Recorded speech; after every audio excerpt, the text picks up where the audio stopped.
ఐక్యమత్యంగా ఉందాం, హక్కులను సాధిద్దాం అన్న నినాదంతో కుప్పం పట్టణంలోని ఉపాధ్యాయులు మాలల సింహగర్జనకు మద్దతు తెలిపారు.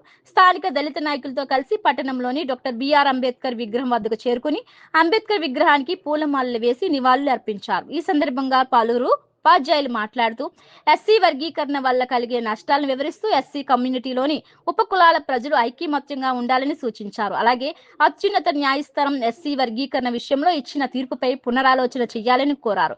ఈ కార్యక్రమంలో స్థానిక ఉపాధ్యాయ సంఘాల నాయకులు, దళిత నాయకులు పాల్గొన్నారు. కొంతమంది అజ్ఞానపు మేధావులు ప్రశ్నిస్తుంటారు. ఎస్సీ ఎస్టీలకు ఇచ్చినది అంటరానితనం, వివక్షతకు, సామాజిక అస్పృశ్యతకు, సామాజిక వివక్షతను ఎదుర్కొంటున్నారని రిజర్వేషన్ ఇచ్చినారు. బీసీలకు ఇచ్చినటువంటి రిజర్వేషన్లు ఏంటంటే ఆర్థికంగా వెనుకబడినటువంటి రిజర్వేషన్లు. కాబట్టి ఆర్థికంగా వెనుకబడిన రిజర్వేషన్లో మార్పులు చేర్పు. గుంటూరులో మాలల సింహగర్జన అనేటువంటిది నిర్వహిస్తున్నారు 4 గంటలకి. ఆ కార్యక్రమం అనేటువంటిది మన ఎస్సీ కులంలో 59 ఉపకులాలు ఉన్నాయి. ఈ 59 ఉపకులాలకి సమానమైనటువంటి రిజర్వేషన్ కావాలా, రాజ్యాంగ పరిరక్షణ అనేటువంటి జరగాల. 341 ఆర్టికల్ ప్రకారము ఈ రిజర్వేషన్ అనేటువంటిది జరగాలి.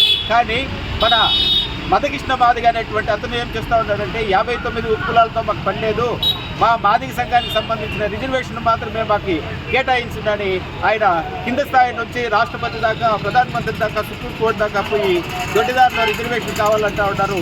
మేము దీన్ని వ్యతిరేకిస్తున్నాము.